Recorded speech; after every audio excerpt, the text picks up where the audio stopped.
This is Alan Bush with the Daily Financial Forecast for Thursday, March 13th. Stock index futures are trading a little bit lower this morning, but have come off of their overnight lows.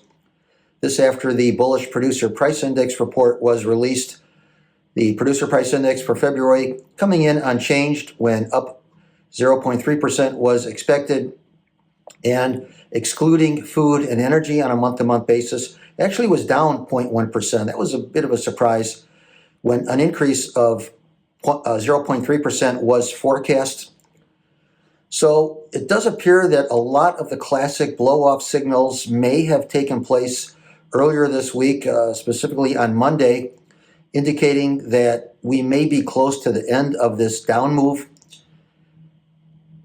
Any new lows, I think, will probably not follow through, and I would consider any weakness to be an opportunity to at least start nibbling at the long side of stock index futures.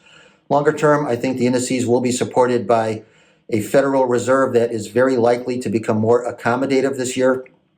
And in the currency markets, the dollar index is trading higher despite the bearish Producer Price Index report. So this is an indication that the dollar index will probably continue to advance, at least in the short term.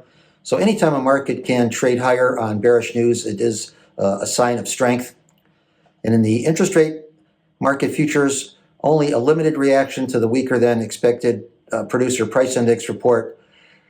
Still looks like the Fed will be on hold at the March and May meetings, but it does appear very likely that the Fed will be cutting at the June meeting, probably 2 more rate cuts after that from the FOMC.